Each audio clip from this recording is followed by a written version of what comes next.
That Harvey Kellogg's is the same person who developed cornflakes as a business project and pushed it on everybody because he believed, based on his works, to make people healthier. That also means like religiously healthier. And so that means we need to squash their hormones and make sure they don't have any urges. He would say that he spent 40 years, even though he was married, without consummating his marriage. Like just, complete psychopaths are what have influenced the whole discussion regarding what's healthy and what's not.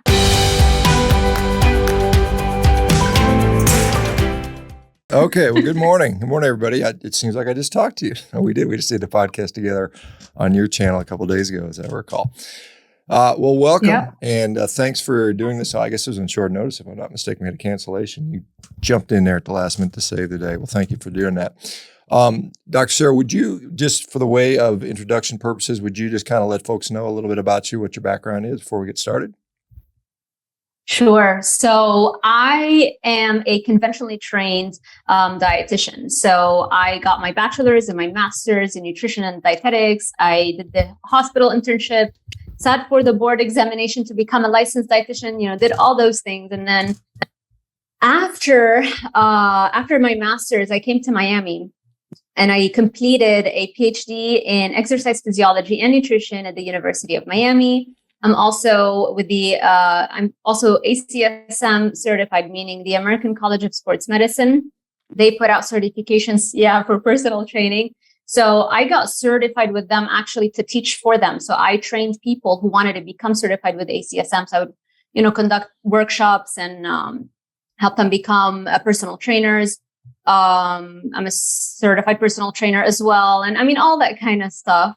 And I teach nutrition and exercise physiology. I taught that for like 8 years at the University of Miami. No, 5 years at the University of Miami. And then Miami-Dade College is where I'm at right now, teaching nutrition classes.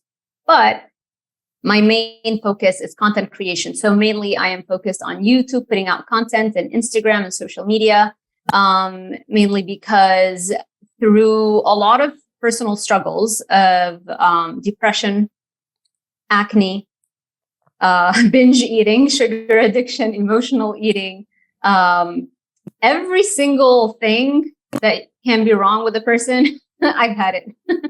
And so because my traditional education brainwashed me further away from health, I just eventually realized through self-education and, watching podcasts and reading books and all that kind of stuff that everything I was taught literally was a lie, literally just pushed by the Academy of Nutrition and Dietetics to gain monopoly and power over the whole profession of nutrition.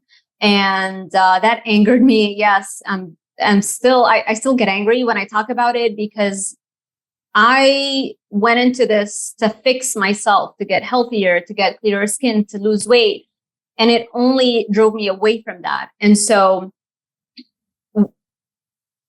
everything I do now is putting out awareness as to why the whole mainstream narrative is wrong and how the food corporations are in bed with the Academy of Nutrition and Dietetics, and how how the carnivore diet is really the optimal human diet. And so that's my main focus, building my brand around that. And I'm passionate and I'm excited. It helped me not have cravings, which is insane to me because that was always a real struggle, even when I was doing keto, I was still binge, on sweet stuff and sugary foods, keto, sweet stuff. So so I make it my mission now to talk about the carnivore diet as much as possible. Was your motivation to learn about nutrition and all this stuff because you were struggling with those issues before? Was that like, I'm going to figure it out by going to school and get all that? Was that what motivated you? Yeah, exactly. I started having weight issues. I wasn't even that overweight, but just not at an optimal weight I wasn't as skinny as the other schoolgirls. And so the first time I started having issues with that, I think I was like 11 when a classmate of mine told me that, oh no, you're fat, like very just casually. And of course, as an 11-year-old, I was scarred. And that's when I started having this preoccupation with body weight and restricting food and all that kind of stuff. And I remember the first time we saw a dietitian, I would beg my mom. I grew up in Lebanon, by the way. So so just so you understand some of the additional struggles I had. So I literally would cry to beg my mom to have her take me to a dietitian because in her mind, this is not super necessary. But eventually she relented. And then the dietitian that I saw literally was working back in the 90s. They had the food guide pyramid. That was the one that she was still working with. The new one, the circle, the My Plate had not come out just yet, even though nothing really has changed. It's still a high carb, low fat approach. So she put us on more carbs. And now I used to eat carbs, but now my mom started cooking more pasta, like bowls and bowls of pasta. And everybody around us is like, how is this supposed to help you lose weight? And she's like, no, you don't understand. That's what the dietitian said. And so that obviously never worked, and it only aggravated actually, I started developing binge eating disorders because of that, because started thinking that carbs are good and focusing on eating more carbs, and I wouldn't lose weight. And then, restrict binge cycles kept on happening, and I really gained more weight over time. And once I hit high school, I was so depressed. I didn't even go to any of the ceremonies, where everybody's partying up a storm, happy to be graduating. And I didn't want to leave the house. I didn't have any clothes. Everything kept getting, tighter and tighter, and I didn't want to leave the house. And so it was just awful. I was depressed. I became suicidal, multiple suicide attempts. Yeah. Sorry to hear that. Yeah. Well, I'm glad you're in a better place now. That's stuff. Let me give you a second here, but let me ask you, you made some statements at the beginning, which are very controversial. And, one you said was, what the Academy of Nutritionists and Dietetics has been putting out is basically essentially fraudulent or it's, based on maybe conflict of interest, or perhaps that. What do you mean specifically by what are the things that they're telling people to do that you find are maybe not in the best interest of people? Wow, where should I start? Wherever Everything. you want. Wherever you want. The other day I found this article about one of the spokeswomen for the Academy of Nutrition and Dietetics back in the 90s. And she still works with them, but for a period of time, she was the spokeswoman for the Academy of Nutrition and Dietetics. And she had written an article how, orange juice shouldn't be vilified and how we should be consuming more orange juice. And she has that article up on her website and on the other, food groups that she works with. And so that's just one example of how dietitians in the academy work hand in hand with the food companies. And I'm not saying that they're all doing it because they're only motivated by the profit. I think the biggest problem with the academy is that a lot of dietitians that can actually function like a normal human being in the system and get to high places in the academy. It takes a special kind of person. It's somebody who hasn't struggled. It's somebody who hasn't made the link that you have so much control over your health and that food can be the root cause of the vast majority of health issues, right? And so those are people who maybe were always skinny, never had an issue, and they look at it as just a job, and then they just, whatever they were fed in their education, they have no reason to question it.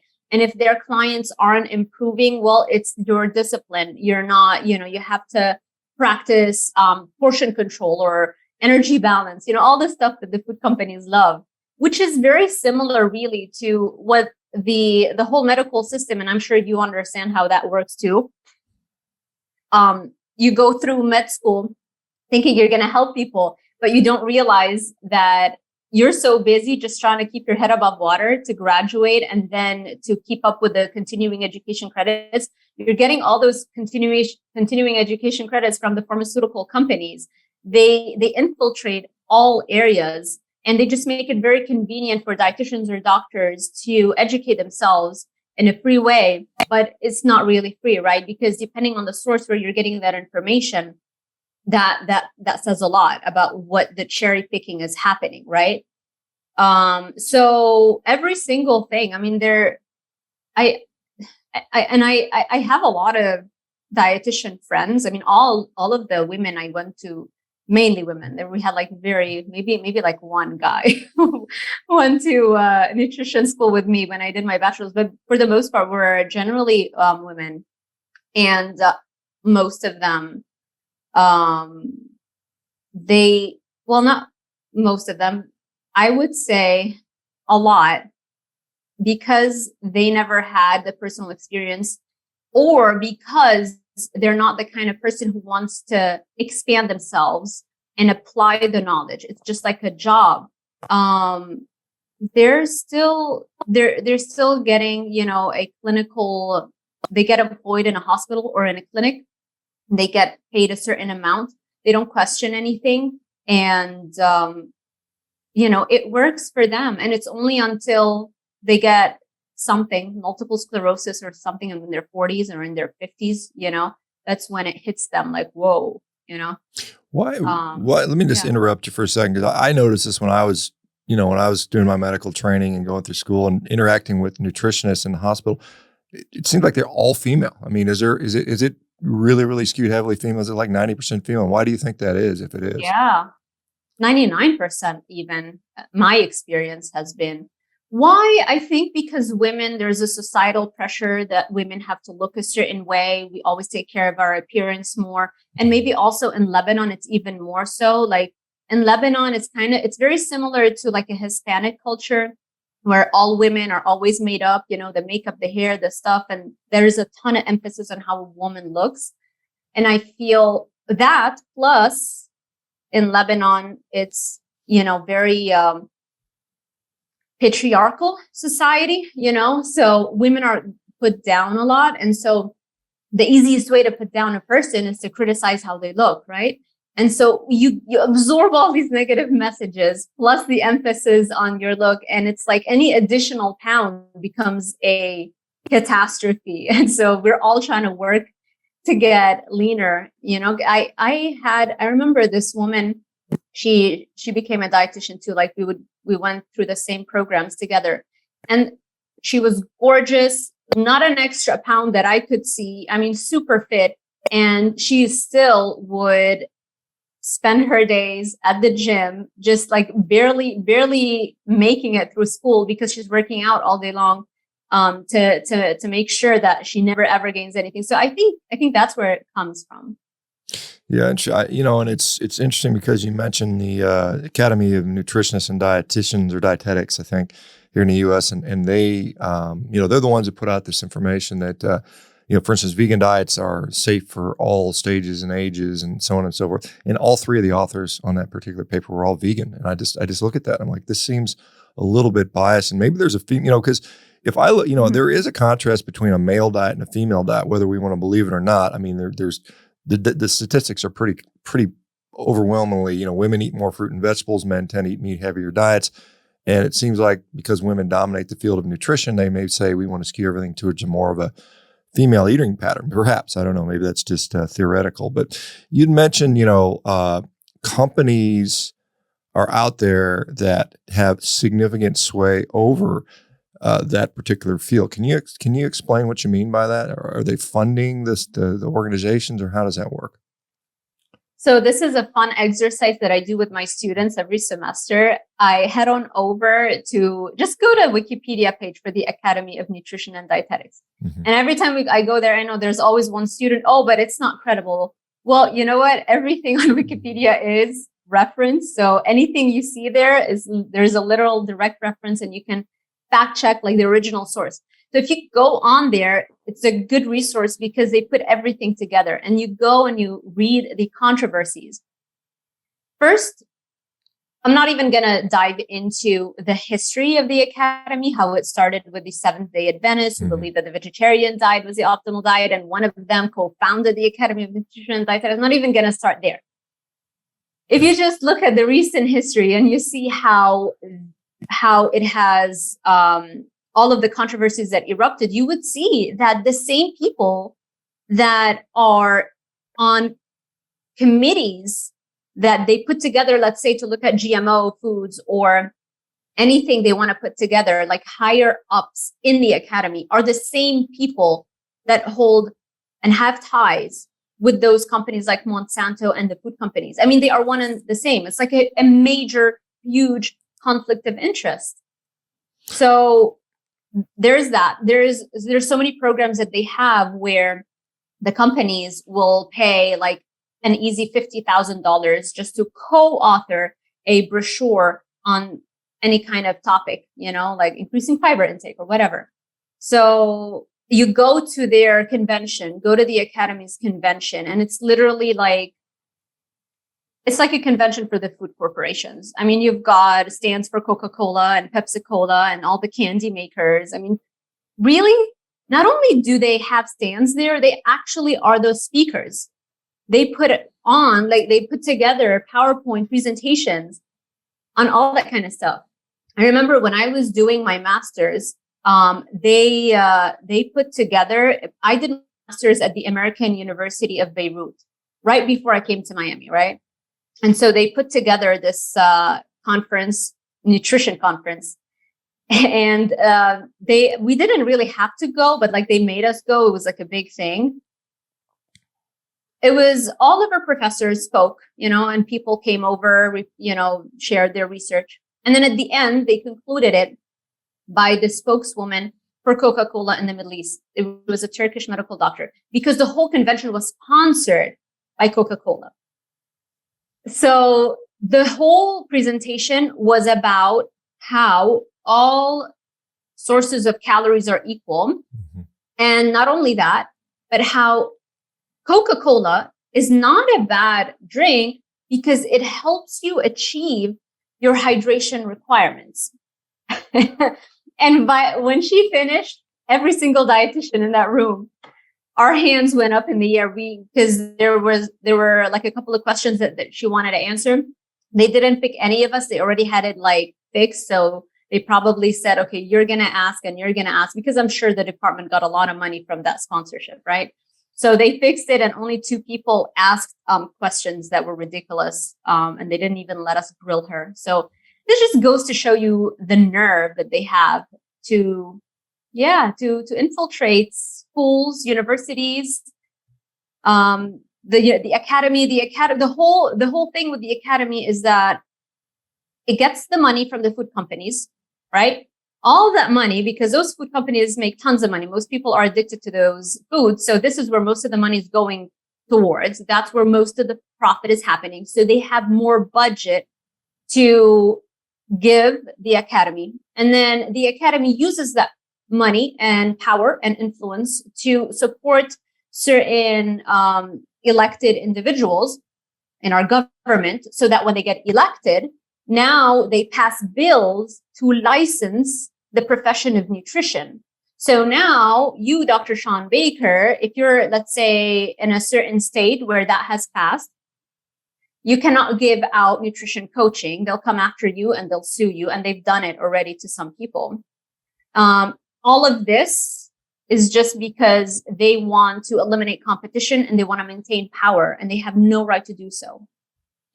That's how it works. Yeah, I mean, my grandmother can tell me what to eat. I mean, my mother, you can't. You can tell your mother you can't. The mother can't decide what to eat for their kids. I mean, because this is effectively what you're doing. I mean, it's like, we should have the freedom to choose what we eat and get advice from whoever the heck we want. But Governor DeSantis 2 years ago passed a law and unregulated a lot of professions to make it easier to have business here, and that was a huge win.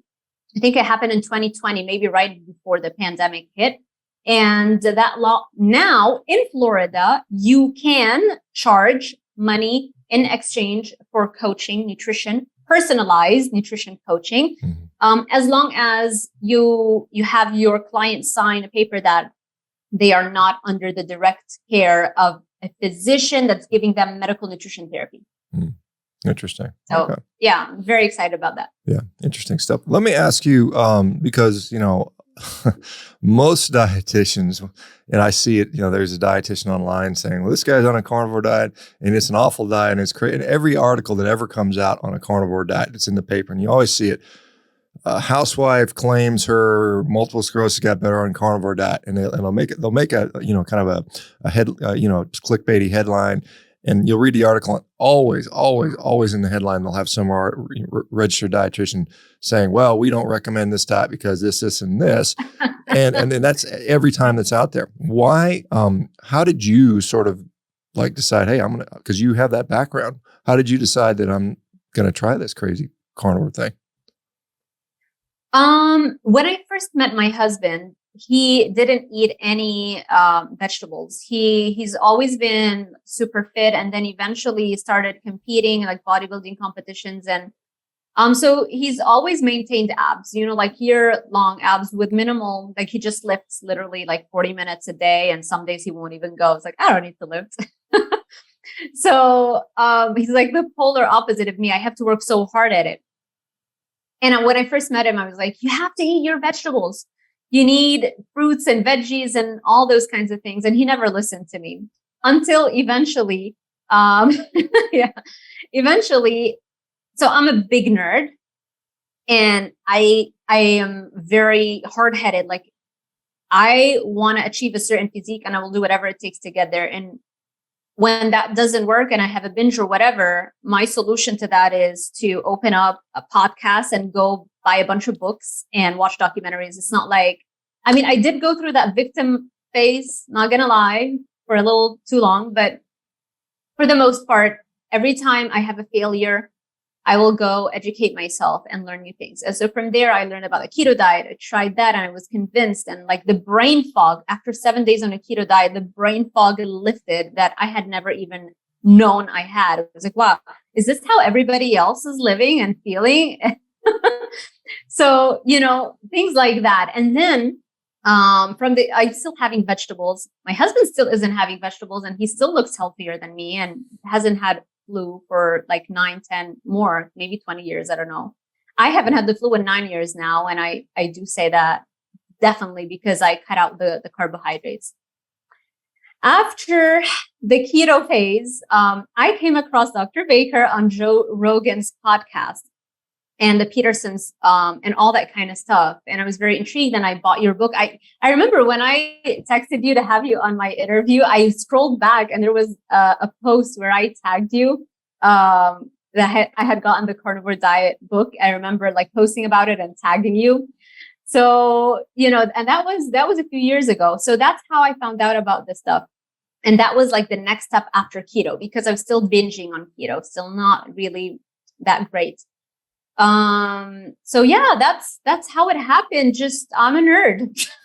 You just have to educate yourself and then apply it, And so when you decided, I guess you at some point decided to implement a carnivore diet, how did that play out for you? Were you nervous about it? Did you have problems with that, or did it go pretty smoothly? Yeah. At first I was like, oh my God, am I really going to only eat meat? Am I really going to do that? Like mentally, it's hard. It's hard for someone who's been brainwashed through traditional education for so long. It wasn't easy.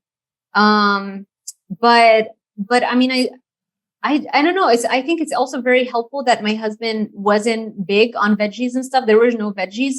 Oh, the final straw was that he had really bad low back pain. Terrible for years. In the 90s, a hurricane hit Miami Beach. I think he was living somewhere close to Miami Beach back then. So a tree came down on his house. So he tried to move it away from the house, and he had a bulging disc around that time. And ever since then, he struggled with his, with low back pain. And he's very tall. He's 6'5". And so you generally have a higher chance of also developing, aches and pains in those areas.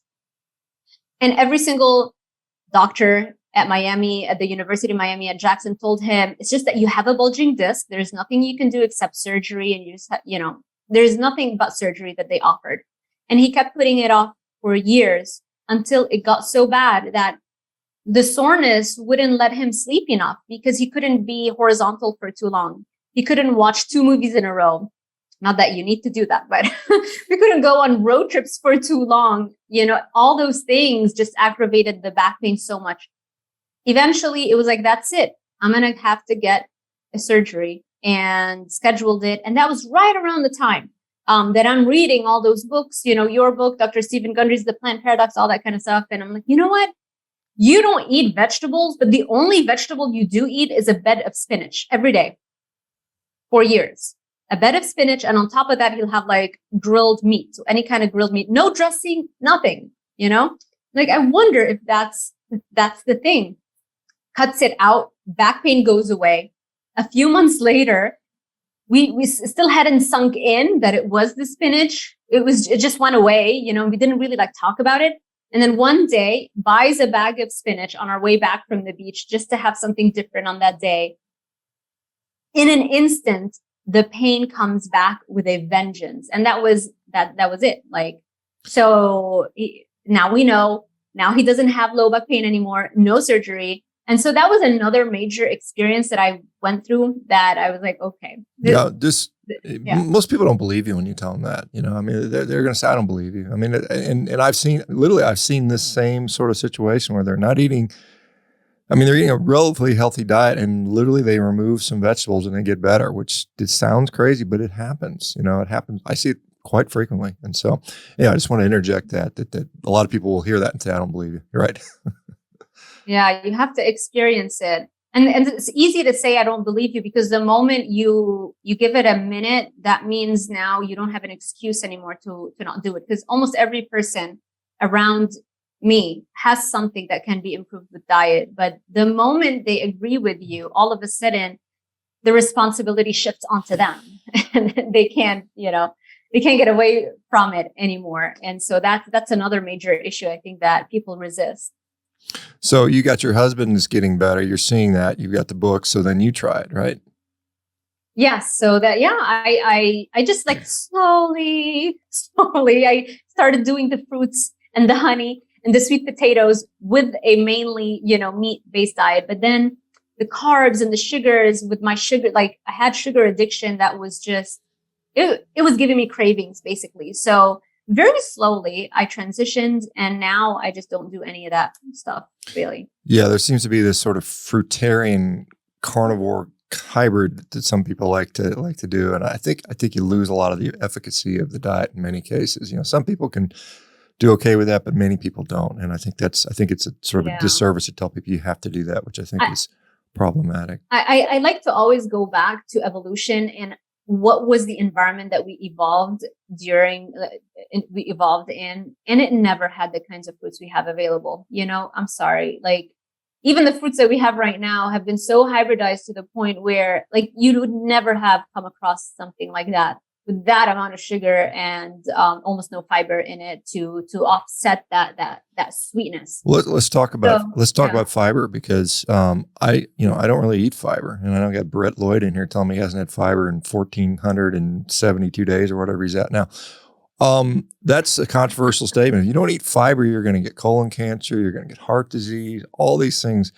And a carnivore diet, pretty much, people ask me, where do you get your fiber from? I say, don't. What are your thoughts on fiber? Why? And you've got, like you said, the Fiber Talks sponsored by Kellogg's or something like that. What's the deal on fiber and your thoughts? Yeah. So the whole idea that fiber is important for us, again, it all comes back to the Seventh Adventist movement, which is a religious movement that truly believes that eating plant foods is going to suppress your urges so that you don't masturbate, because masturbation is a sin. And that way you can go to heaven. That's how it started. So of the main players in the Seventh Adventist movement, you had Ellen G. White, who was the founder and really put it all together. And then she brought in Harvey Kellogg's, yes, the person who did the whole cornflakes, put him through medical school, and and supported him. And he eventually, after he graduated, he opened up a sanitarium. What's it called? Something Creek Battle Creek. Battle Creek. Battle Yes. Creek. Yeah. Battle Creek Sanitarium, where they did all kinds of health cleanses and stuff. And a major thing they pushed also was vegetarianism. That Harvey Kellogg's is the same person who developed cornflakes as a business project and pushed it on everybody because he believed, based on his works, to make people healthier. That also means like religiously healthier. And so that means we need to squash their hormones and make sure they don't have any urges. He would say that he spent 40 years, even though he was married, without consummating his marriage. Like, just, complete psychopaths are what have influenced the whole discussion regarding what's healthy and what's not. And then we started with Ellen G. White, right? She supported Harvey Kellogg's. Okay. She also, she supported Harvey Kellogg's, who opened up the Battle Creek Sanitarium. And then Harvey Kellogg's got Lena G. Cooper, another woman who was also part of the Seventh Adventist movement. And she headed the dietetics department in that sanitarium. Mm-hmm. And then after she headed the dietetics department there, meaning just giving out vegetarian advice, then she co-founded the Academy of Nutrition and Dietetics. Right. Yeah, by 1917, I believe, or something like that, 14 or 17, I can't remember. Yeah. Yeah, so the foundations of the American Academy of Dietetics and Nutritionists was founded by these Seventh-day Adventist folks who believe in vegetarianism. But, with fiber, you can look at, the people that are pro-fiber say there are literally thousands of studies that support fiber-rich diets, and most of them are epidemiologic studies. Why do they have those findings? Are all those studies conflict of interest, or is there something, like my thought is, what are you comparing it to? If you're comparing it to standard American junk food diet, then perhaps it's an improvement. But what are your thoughts on why we see those consistent relationships anyway?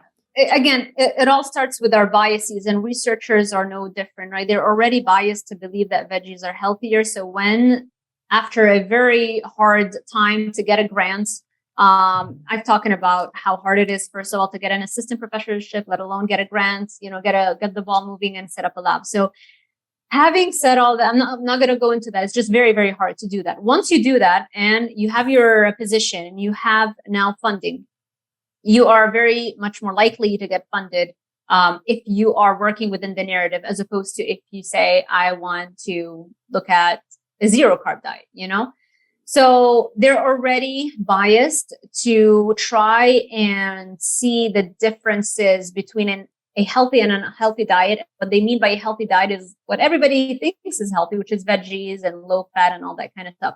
It has very little to do with science. You would be shocked just to see how much our biases influence the researchers, when they pick a topic to choose. So they're climbing the wrong mountain. They're almost 99%, if not more, of nutrition science is all based on the biases that those researchers already have.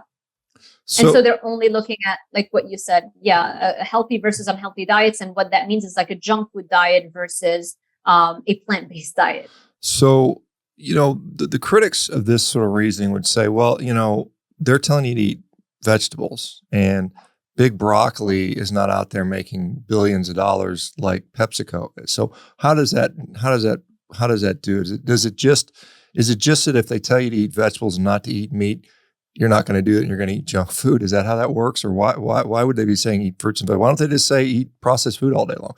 Although I have seen now a number of dietitians defending processed foods. I see that now, which is really bizarre to me. But why aren't the recommendations you should be eating mostly? We hear the whole grain stuff from time to time, actually quite a bit. But why would they be telling you to eat vegetables? Where are they making money off of that? How do they make money off of that? I think at some point they believe it, like at some point you do that long enough, they truly do believe that is the way. I've worked with them. I've studied with them. They eat their salads every day. They're doing it to themselves. It's not like it's a huge conspiracy. It's just, they've been brainwashed. They went through the system. They believe it works.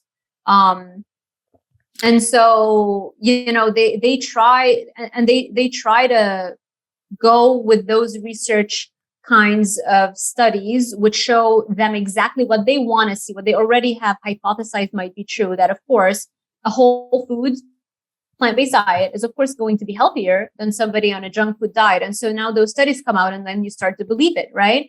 So what are the problems? I mean, because you do see a lot of people, they get skinny eating nothing but salads. I mean, it's that is the skinny girl's diet, right? Salad dressing on the side, a little teeny piece of chicken maybe, and you can get skinny doing that. But what is it? Is there a downside to that? Yeah, autoimmunity, psoriasis, multiple sclerosis, stunting of growth in your children, weak bones. I mean, the list goes on and on, depending on your genetic vulnerabilities, depression, anxiety. I follow a lot of fitness models on Instagram, and they eat the traditional, like veggies and plant foods and coconut oil and all that kind of stuff. And they pay attention so much to what they eat in terms of quantities and what they think is healthy, and they look great in terms of fitness, in terms of like how much muscle and body fat they have. Mm-hmm. But they're also taking an antidepressant, and their body's covered from head to toe in psoriasis. Not all of them though. I can't all be doing that. I mean, it's no. I'm thinking of one person because it's just so frustrating. I even texted her because she posts so much, and it's like I'm so depressed and I'm so sad. I'm like, listen, I hate to give out advice when it's unsolicited. Most people they'll never do anything with it unless they come to you to ask you. But I get frustrated, and I have to tell them, just try this diet. I mean, you're struggling so much. You're spending thousands upon thousands of dollars on medication for those things. But yeah, I mean, I feel every single, most of the models, unless they're in their 20s and early 30s and they're still fresh, they still they can get away with that for a while, just focus on the calories just to be in shape, but then they're also struggling with headaches, and eventually it starts to wear down. And I see it all the time. You said you teach nutrition at Miami-Dade College, I guess, and yep. Are you spewing forth this blasphemy to your class? And if so, how is it received? And are you being pressured to? Don't tell them. Why are you asking me this question? What am I supposed to do now? Well, I mean, are you allowed to talk? Is there like is it like when you say I'm teaching a class on nutrition, they say you must teach this, or can you teach what you think? I send them the syllabus, right? And they approve it. But the syllabus has the basics, what are the different macronutrients? And, we're going to talk about vitamins. And some basics. I was like, you only have, 4 fat soluble vitamins, those are the basics. That's fine. And then they choose what the textbook is. It has to be listed on the syllabus. But on the first day of the semester, I tell my students, you do not have to buy the book. I'm giving you all the information. I give them everything, recorded lectures and PowerPoint presentations, and they study them on their own in the weekends. And then when we're meeting, it's all Q&A discussion. And so it's all about me telling them how it's wrong. And that's pretty much it, what we're doing. Why the carnivore? You can go to ratemyprofessors.com right now and put Sarah Adwan. Sarah Adwan is actually my name on the system. They never changed it from my maiden name to my married name. So if you go and you check it, you'll see that sometimes students will be like, yeah, no joke. She really does push the carnivore diet, but she's great. And, she has a lot of information. So yeah, I mean, and you're teaching it to undergraduate students. Are these nutrition students, or just undergrad doing a general nutrition class? Some nutrition, the vast majority are going through nursing school. Most of them. I see. I would say an easy 80% or 70% nursing. And how much sort of pushback do you get? Because, everybody's been brainwashed from age 4 years old. Eat your veggies. This is how much pushback. Yeah. How much pushback do you get among your students? Well, here's what happens. The first few days, so I perfected how to present the information, and so that I don't shock them all at once. But when you show them where the American Heart Association, how it got funded by a grant from Procter & Gamble to sell the cottonseed, engine lubricants, and then when I show them. Yeah. And then when I show them the Seventh Adventist beginnings of the Academy of Nutrition Dietetics. And I have like basic things people need to know so that they understand where you're coming from. And it's not like they went through nutrition school already and got brainwashed like I was. They're still fresh and kind of open. For the most part, I don't get much pushback. But sometimes it happens. Like last semester, I had a dedicated vegan, like hardcore vegan. And like he was in his 30s, and anything I say, he would dig up, a study that shows the opposite, which is so easy to do because for every single thing in nutrition as a study, you can find the complete opposite because it's all epidemiology, So, but yeah, I mean, you cannot convert these people that have been so brainwashed like him. The only thing that's going to convert him is when his health breaks down. Unfortunately, it's sad to say, but once that happens, that's when he'll remember that I was right. Yeah, let me just ask you, as a learned nutrition person that's gone through all its formal education and now has a different perspective. I mean, if you just had the average person said, "Hey, what should I eat?" What would you tell them? The average person? Yeah. I have the mug that I've even created merch. It says, "Eat meat, lift, repeat." The average person. That's it. Even if you don't have a medical condition, just the average person should just be crushing a bunch of meat and are good to go. That's it. The more meat you eat, I'm not even going to tell you stop eating and focus on restriction. I'm just going to tell you focus on eating more meat first and foremost. Mm-hmm. The more you do of that, the better you're going to be. And that's what I tell my students. And a lot of them do it. And, I had a student, she reversed her psoriasis in just 2 weeks on a carnivore diet. I had another client who had her period back after being in menopause. So yeah, just focus on eating more meat, any kind of meat. Ground, it doesn't have to be just beef, it can be beef, ground beef, all that kind of stuff. It can be pulled pork, it can be salmon, eggs, bacon, meat, animal protein, and fat. That's what I would say. Just simplify it. Yeah, and you said you came from Lebanon, which I've got some friends from Lebanon. They say there's a lot of meat there, and it's a meat, but it's a very there's carbs in there, but it's still a meat rich culture. It's not like they're going to give up meat anytime soon. Did that impact you in any way? I mean, when you were in Lebanon, did you have any difficulty with that style of eating, or I guess you hadn't adopted that yet? I mean, we were trying to get away from it personally, because after we saw the dietitian trying to be healthier, I remember there was a phase where we would buy like tofu meat and so soy meat and stuff, and you're like, see, it tastes just like the regular thing. But we never really had tons of money. Like from what I can remember, around the time I was 11, 12 and I hit puberty, like around that time, our finances really went downhill from there. And so it's very expensive to focus on more protein. So we really ate a lot of rice and beans, really. Mm-hmm. So no, I wouldn't say, but yeah, I mean, you do have like on Sundays, it's like barbecues. Yeah, we would eat a lot of that. True. But now Lebanon has even gotten worse. I mean, in the last 2-3 years, mm-hmm. the currency deteriorated by 90%. Yeah. It's insane. So yeah, I don't think people are thinking about meat over there.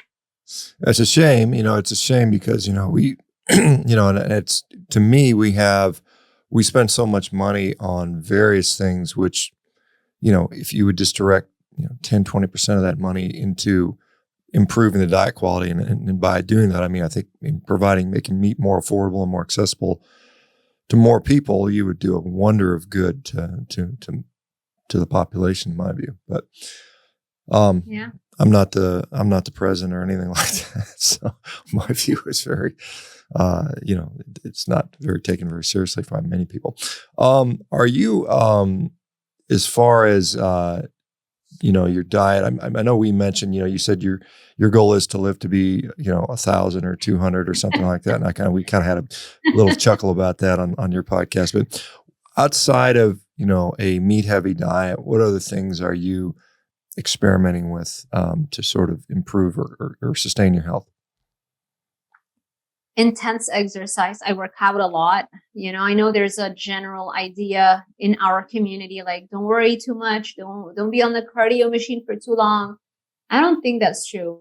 I think the thicker the muscle, your heart muscle is, the better cardiovascular health you're going to have, the longer you're going to live, the stronger and thicker your skeletal muscles, every other muscle in your body is.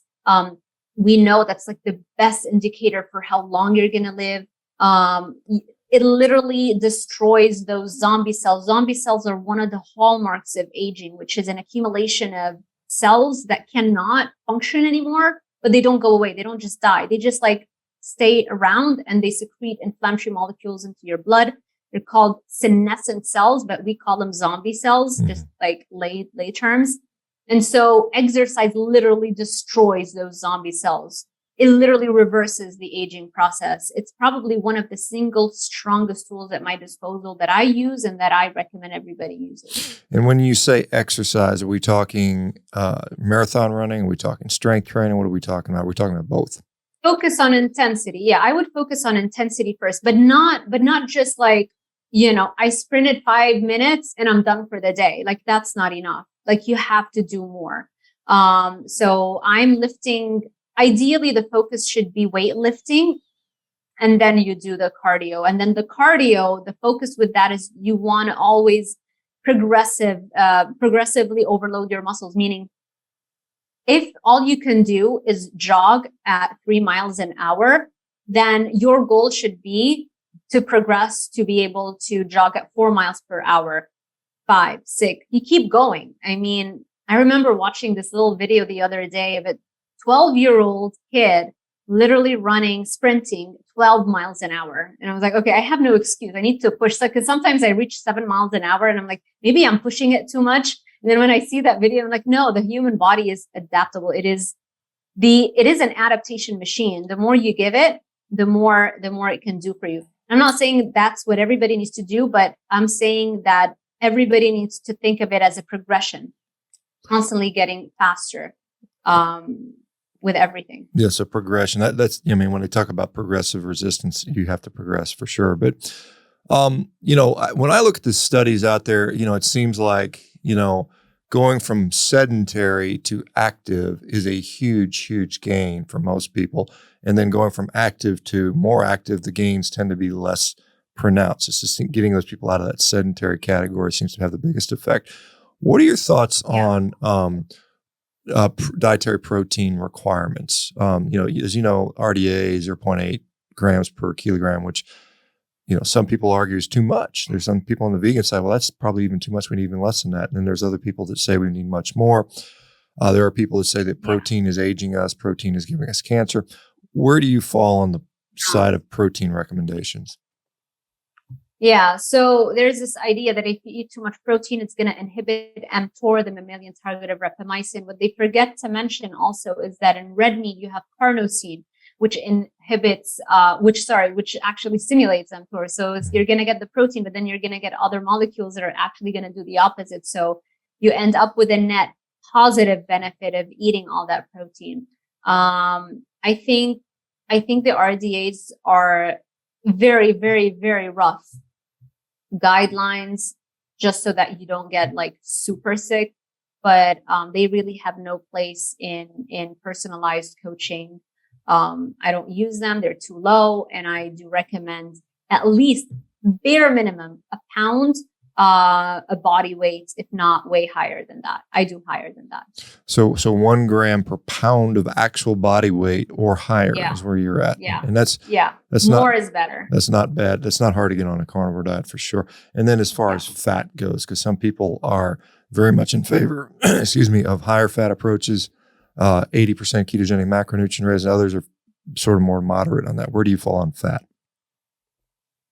Yeah, I do think a keto carnivore, that means a carnivore diet that focuses more on fat, is optimal when you are at maintenance. If you're trying to drop body fat, I wouldn't start there, because I get a lot of people who are so frustrated and they're like, well, I'm doing, the carnivore diet. Everybody tells me I'm supposed to lose weight, but I'm not losing weight. And, it's very easy to eat a lot of fat if you're just doing ribeyes and things like that. So, we naturally do gravitate towards fat. It's very satisfying, like mentally. And that's a good thing, but we need to pay attention to the ratios just a little bit, depending if we are in a cutting phase or if we're in maintenance and we've achieved our ideal body weight, then yes, I'm not too worried about like 70% or 80%. It's not so much like the ratios, but definitely more on the fattier side. We don't want to be eating too much lean protein. And when you're in maintenance, you don't have the appetite to eat lean protein. That's your first signal right there. That's probably not what you should be doing. Do you find that calories are an important consideration? Do you count them? Do you think people should know what they're eating, or is it more intuitive? It depends. It really depends. If somebody has never struggled with their weight, just always fit, always healthy, never really having additional pounds, they probably don't need to count their calories, just focus on the quality. But a lot of people that come to me have similar experiences where it's like we've been through the ringer so many times. It's hard to uncouple that, and just say, okay, I'm just going to do intuitive eating. Calories, unlike what most people in this community will say, like, no, calories don't matter at all. Like, no, calories still matter. It's just so much easier to create a caloric deficit if that's your goal when you're eating the right foods. And you're not addicted to those foods. I personally count my calories. I have clients who also I'll count their calories. A lot of people woefully underestimate just how many calories are in different foods. I think this idea that we can all do intuitive eating, I think that ship has sailed after we all got addicted to so many processed packaged foods. You could eventually get back to it, but I think initially it's a good idea to have that awareness, to have that knowledge of how many calories are in different foods, how many calories does my body need. It's good to have that knowledge. But I think in the later stages with a carnivore diet, intuitive eating would be a possibility. I don't believe in intuitive eating when you're eating addictive foods and packaged processed foods that are designed to hook you. Right. I mean, it's difficult to moderate foods that are not moderatable, and these companies make it that. And because a lot of dietitians out there will recommend, balanced diet, you can have a little of this in moderation. You shouldn't restrict yourself, and you should feel free to eat your favorite foods from time to time. The problem is that advice, it doesn't seem to work very often. Does that frustrate you when you have dietitians recommending people eat, 20% of the calories can come from processed foods, or do you think that's fine? I mean, I don't hate on anybody. I've been at every stage that you can imagine. I've been through all those stages, and we always think like maybe this will help. So I think dietitians generally do want to help others. They truly believe that works for them, and so that should work for their clients. So I'm never one to be negative or post any negative things to anybody else. I just kind of keep my head down and I focus on my work. I get frustrated. I just don't act on it. That's the difference. That's the difference between me and you.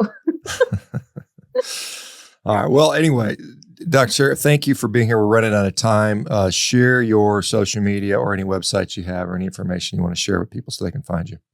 Sure. So YouTube, Dr. Sarah with an H, Zaldivar, Instagram at dr.sarah with an H .Zaldivar. I have all the other social media platforms, but I cannot even, it gives me anxiety just to think how I can keep up with everything. So I'm mainly focused just on YouTube and Instagram, and also Facebook because it updates automatically with Instagram. Mm-hmm. I have a website, drsarahzaldivar.com. And my information is all over the place, all over the internet. It's very easy to find me. You're not going to have trouble. All right. Well, thank you for being here. Thanks for continuing to fight the good fight. We need more and more people that are willing to do this. And thanks for being courageous, because there's a lot of people that have not demonstrated courage for a number of topics, and it's good to see you doing that. So anyway, have a great rest of your day down there in Florida, and we'll come back and join us again sometime if you don't mind. Absolutely. I love this. Thank you so much. And thank you all for having me. All right, guys, we'll see everybody tomorrow. You guys take care. Bye.